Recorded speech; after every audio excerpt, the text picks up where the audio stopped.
Hello everyone. This is your mentor Ekta. I welcome you all on YouTube platform of CC Academy. CC Academy के YouTube platform पर आपका हार्दिक हार्दिक स्वागत करती हूँ मैं। और हम यहाँ पे करते हैं पेपर 1 के मॉक टेस्ट डिस्कस। और इन मॉक टेस्ट डिस्कस करने का पर्पस यही है कि आपने कितनी तैयारी की है, किस लेवल की आपकी तैयारी है, वो आपका जो है थोड़ा सा आंकलन हो जाए। चलिए आज हम जो है पेपर डिस्कस करेंगे। पीजीटी पॉलिटिकल साइंस का ये पेपर हुआ था, राइट। और संडे को ये एग्जाम हुआ था, लास्ट संडे को, और उसी की ऑफिशियल आंसर की के अकॉर्डिंग जो है हम इसे डिस्कस करेंगे। चलिए शुरू करते हैं। तो शुरू के क्वेश्चन हमारे इस बार शफल रहेंगे। फर्स्ट क्वेश्चन हमारे फर्स्ट 15 क्वेश्चन इंडियन जीके के, उसके बाद हिंदी है, इंग्लिश है, लास्ट में हमारा हिमाचल जीके वाला पोर्शन रहेगा। चलिए फर्स्ट क्वेश्चन है, which following is correct about the citizenship amendment act 2019 of India. Bharat में वर्ष 2019 के नागरिक संशोधन अधिनियम के बारे में निम्नलिखित क्या सही है। तो यहाँ पे ये जो 6 रिलीजियस कम्युनिटीज थी हमारे पड़ोसी देशों के, जो माइनॉरिटीज थी, उनके रिगार्डिंग ये स्टेटमेंट रहेगी। It has made foreign illegal migrants of 6 religious communities eligible for Indian citizenship। यानी जो हमारे पड़ोसी देश थे, उनकी जो माइनॉरिटीज थी, जो कि किसी ना किसी तरीके से माइग्रेट होके हमारे भारत में आ चुके हैं, वर्ष 2014 से पहले का ये आंकड़ा रहना था। और उससे पहले जो भी आए हैं वो हमारे पड़ोसी देशों के जो माइनॉरिटीज, उन्हें जो है सिटीजनशिप दी जाएगी इंडिया की। ओके चलिए सेकेंड क्वेश्चन है, the wild life sanctuary covers how much geographical area of Gujarat state. तो गुजरात राज्य का कितना भौगोलिक क्षेत्र वाइल्ड लाइफ सेंचुरीज के लिए सुरक्षित है। तो ये है वहां के 100% जोग्राफिकल एरिया का 8.71%। बी जो है करेक्ट रहेगा। Third question, under the jurisdiction of which following high court fall the Andaman and Nicobar islands.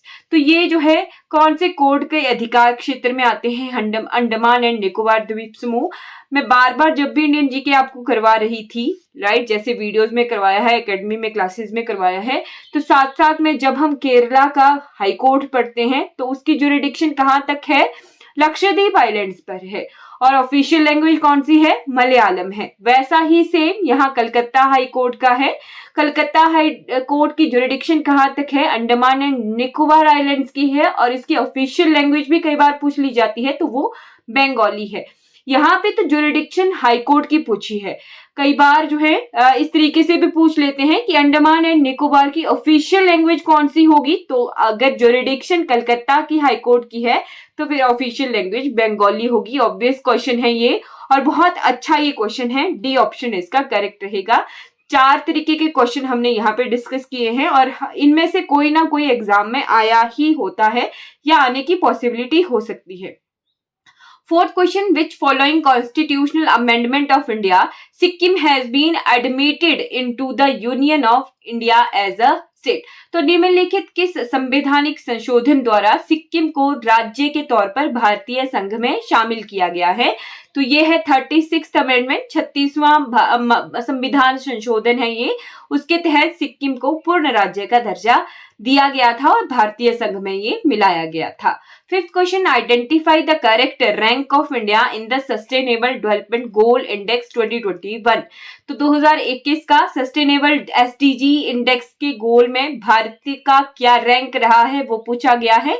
तो 120वां रैंक जो है भारत ने सिक्योर किया था वर्ष 2021 की ये एसडीजीज इंडेक्स की रिपोर्ट के अनुसार, एसडीजी इंडेक्स में। Okay, six question, identify the target of physical deficit which has been projected for 2025-26 in India's interim budget 2024-25। तो अब तो भारत का बजट भी आने वाला है, बट भारत के अंतरिम बजट का ये आंकड़ा पूछा गया था कि 2025-26 तक जो टारगेट क्या रखा गया है फिजिकल डेफिसिट का, वित्तीय घाटे का, तो वो है 4.5%। डी ऑप्शन बिल्कुल करेक्ट रहेगा। Seventh question, in which year the Nilgiri railway was added as a World Heritage Site। तो नीलगिरी रेलवे को विश्व धरोहर स्थल में शामिल किया गया था। ये वर्ष 2005 में शामिल किया गया था। सी ऑप्शन करेक्ट है। कई बार नीलगिरी का पूछा भी जाता है कि नीलगिरी पड़ते कहाँ हैं ये। तो नीलगिरी जो है हमें कहाँ मिलते हैं देखने के लिए, 3 राज्यों के बीच में डिस्ट्रीब्यूटेड है, बायोस्फीयर रिजर्व्स हैं ये, ओके, कर्नाटका, केरला और तमिलनाडु। और साथ में ये भी पूछा जाता है कि नीलगिरी की सबसे ऊंची पर्वत चोटी कौन सी है, तो डोडा बेटा है, जो कि कौन से राज्य में पड़ती है, तमिलनाडु में पड़ती है। Okay, 8 question, identify the following about MS Swaminathan, father of India's green revolution. तो इनका नाम तो हम हाल फिलहाल में बहुत बार डिस्कस कर चुके हैं कि इन्हें जो है भारत रत्न मिला था इस बार का फरवरी 2024 में। और ये तो थर्ड ऑप्शन बिल्कुल करेक्ट रहेगा, थर्ड ऑप्शन करेक्ट है तो इस वजह से हम एलिमिनेट कर सकते थे, तो सी और बी इनमें से एक होना था, राइट। अब यहाँ पे सेकेंड जो स्टेटमेंट है वर्ल्ड फूड प्राइस, ये बिल्कुल सही है क्योंकि इन्हें जो है जब ये ग्रीन रेवोल्यूशन हरित क्रांति आई थी तो इन्हें वर्ल्ड फूड प्राइस जो है मिला था, तो बी ऑप्शन बिल्कुल सही रहेगा। Okay, 9 question, which BRICS member country has the largest geographical area.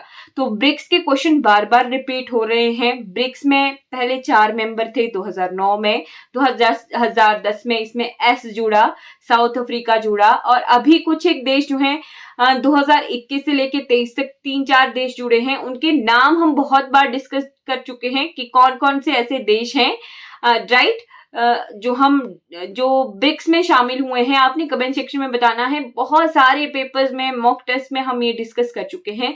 तो इसका डी ऑप्शन बिल्कुल सही रहेगा, ब्राजील, रशिया, इंडिया, चाइना।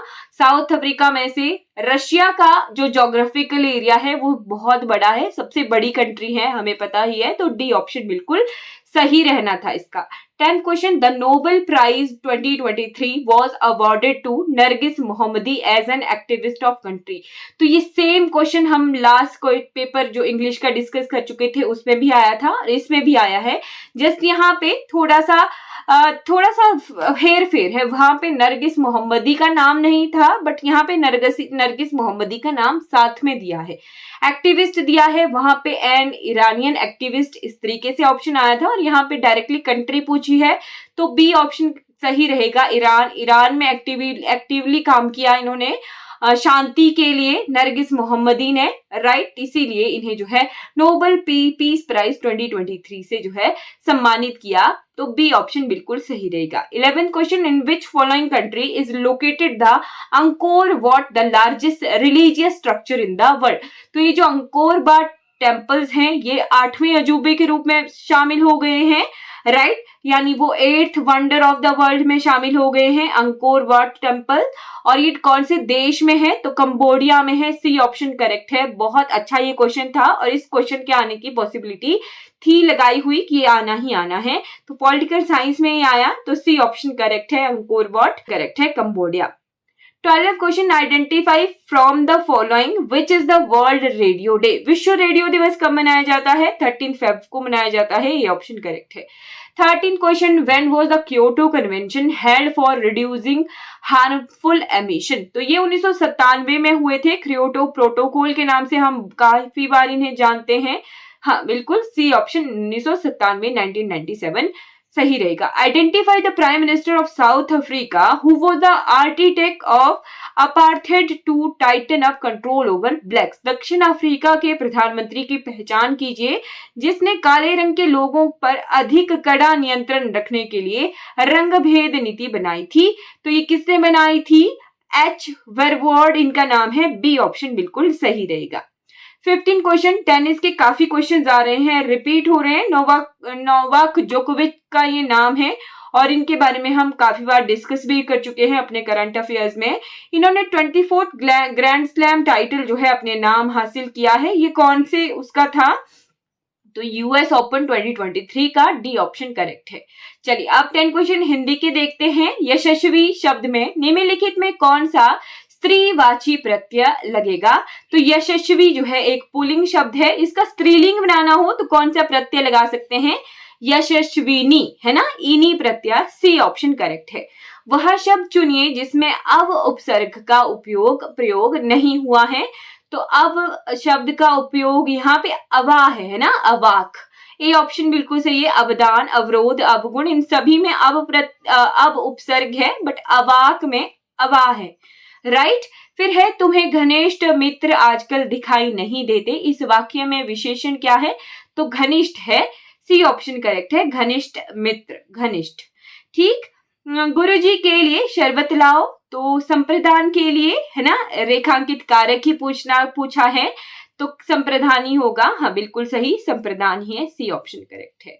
ईश्वर की पहुंच, शक्ति और सामर्थ्य का अनुमान कोई नहीं लगा सकता, इस वाक्य में भाववाचक संज्ञा शब्द नहीं है, तो यहाँ पे पहुंच जो है भाव हो सकता है, शक्ति, सामर्थ्य, अनुमान, ये सभी भाववाचक बन सकते हैं, बट ईश्वर जो है कोई भाव नहीं है, ईश्वर भाववाचक संज्ञा नहीं है, ईश्वर यहाँ पे सही रहेगा।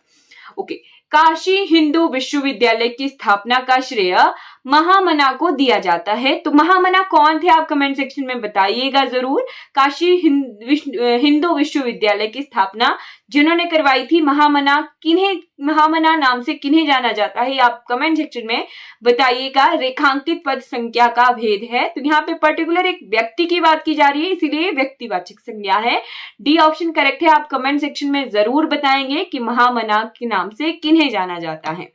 22 एक और सूरज धीरे धीरे अस्ताचल की ओर डूब गया, तो रेखांकित पद क्रिया विशेषण का भेद है, धीरे धीरे, रीतिवाचक ये विशेषण है, बी ऑप्शन करेक्ट रहेगा। इस पर्दे के पीछे कोई छिपकर बैठा है, तो कोई पता नहीं है, फिक्स नहीं है कि कौन है, तो ये सर्वनाम का कौन सा भेद है, अनिश्चयवाचक है, बी ऑप्शन करेक्ट है। वहां मेरा मित्र जिसका नाम मदन लाल है, उदार और सरल व्यक्ति है, रचना की दृष्टि से वाक्य क्या है, किस तरह का है, ये मिश्र वाक्य है, बी ऑप्शन करेक्ट है, बी ऑप्शन करेक्ट है, मिश्र वाक्य है। देखिए यहाँ पे अगर दो ही सेंटेंस होते ना, मतलब दो ही तरह का सेंटेंस को जोड़ा होता तो वो संयुक्त होता। यहाँ पे बोला है मेरा वह मित्र, एक सेंटेंस हो गया, जिसका नाम मदन लाल है, दो, उदार और सरल व्यक्ति है, तो यहाँ पे बहुत सारे ऐसे क्वालिटीज और बहुत बड़ा ये सेंटेंस है, तो एक तरह से मिश्र वाक्य है। चलिए, किस पंक्ति में उत्प्रेक्षा अलंकार नहीं है, तो यहाँ पे डी ऑप्शन है, नभमंडल छाया मरुस्थल सा, यहाँ पे उत्प्रेक्षा अलंकार नहीं है। 26 question, choose the right option to fill in the blanks. I blank, I might go to see a movie tomorrow evening, C option correct है। Choose the right option to fill in the blank. I wore the shirt you had gifted to me, तो article मैं आपको करवाई रही थी, तो article का question आ ही गया है ना, बाकी वॉइस नरेशन करते ही हैं तो वो तो आते ही। 28 क्वेश्चन है, इंडिकेट द इनकरेक्ट सेंटेंस। यहाँ पे 4 सेंटेंस है और यहाँ पे जो इनकरेक्ट सेंटेंस है वो थर्ड और फोर्थ है, यू सी फोर्थ सेंटेंस गलत है, तो यहाँ पे सी ऑप्शन करेक्ट है। 29 choose the correct indirect form of the following, तो ये डायरेक्ट सेंटेंस दिया है, नरेशन है, नरेशन में हम देखते हैं कि सेंटेंस चेंज होना है नहीं होना है, उस हिसाब से देखते हैं। तो I have been living in the Indore for 2 decades, ये जो है स्पीच है, रिपोर्टेड स्पीच है। The manager said to his son, तो यहाँ पे सैड टू दिया है, सैड टू चेंज हो जाएगा टोल्ड में, और पास्ट में ही ये रिपोर्टिंग वर्ब, राइट, तो इसे जो है यहाँ पे हमें टेंस चेंज करना पड़ेगा, है ना, tense change, I have been living है तो present perfect sentence past perfect में चेंज हो जाएगा। The manager told his son that he, a first person according to subject, तो the manager, he had been living in the Indore for 2 decades, B option correct है। यहाँ पे complete करना है sentence को। Bablu, how is Dheeraj, what is he doing these days? Sonam, Dheeraj has a comfortable job, he doesn't have to work very hard, C option correct है। चलिए, 31 arrange the given part to make a meaningful sentence, तो यहाँ पे B option directly मैं बता देती हूँ। Parts of body's immune system which normally fights off infection by killing infected cells remain active continuing to attack the healthy cells, B option बिल्कुल सही है। Okay, choose the correct question tag. That isn't your house, is it? That isn't your house, is it? क्या ये आपका घर है? क्या है? बी ऑप्शन करेक्ट है। Correct, choose the correct passive voice of the given sentence. तो यहाँ पे complete this work right now, इसका जो है पैसिव बनाना है, तो let this work be completed right now, B option correct है। Indicate the option which can replace the underlined segment. तो यहाँ पे अंडरलाइन है एलिसिट। एलिसिट का मतलब क्या होता है? Draw out, A option correct है। Indicate the synonym of the underline word. तो इनकॉर्गस का सिनोनिम है इनकंसिस्टेंट, बी ऑप्शन करेक्ट है। अब हम 15 क्वेश्चन हिमाचल जीके के देखेंगे। The Bamkhor festival of tribal people of Himachal Pradesh. Himachal Pradesh के जनजातीय लोगों का बम्खोर त्योहार क्या है? तो एक तरह से एग्रीकल्चरल से रिलेटेड ये त्योहार है, a religious festival related to agriculture, C option correct है। Identify the correct location of natural salt mine of Gumma and Drang in Mandi district of Himachal Pradesh from the following। तो ये जो है बहुत अच्छा क्वेश्चन है। हिमाचल प्रदेश के मंडी जिले के गुम्मा और दरंग प्राकृतिक नमक खादानों के सही स्थान की पहचान कीजिए। यहाँ पे धार रेंज पूछी है, तो ये घोगड़ धार रेंज के पे पड़ते हैं, ए ऑप्शन करेक्ट है। 38 which following pass is located between Kinnaur district of Himachal Pradesh and Garhwal. तो यहाँ पे अगर आप मेरी वीडियोस देखते हो, चैनल पे आपने देखी हो, तो मैंने बहुत सारे माउंटेन पासेस बताए थे। ये जो 3 पासेस हैं ये मैं पढ़ा चुकी हूँ, इनकी लोकेशन बताई थी। तो यहाँ से आप एलिमिनेट कर सकते हैं। कुकटी पास चंबा और लाहौल के बीच में है, चंबा भरमौर के बीच में, भरमौर और लाहौल के बीच में है। छोबिया भी सेम भरमौर और लाहौल के बीच में है। सारा उंगमा कुल्लू और स्पीति क्षेत्र के बीच में है। और ये चारंग पास है, ये किन्नौर और गढ़वाल के बीच में है। वैसे भी चारंग जो घाटी है वो किन्नौर में पड़ती है, डी ऑप्शन करेक्ट है। 39 which following tribe of Himachal Pradesh has the प्रायनो टाइप ऑफ मैरिज। तो प्रायनो जो किस प्रकार का विवाह है और कौन सी जनजाति के बीच में ये होता है? ये खसों के बीच में होता है, बी ऑप्शन करेक्ट है, the खसास। 40 which following religion has the largest growth percentage of population in Himachal Pradesh between the census of 2001 and 2011।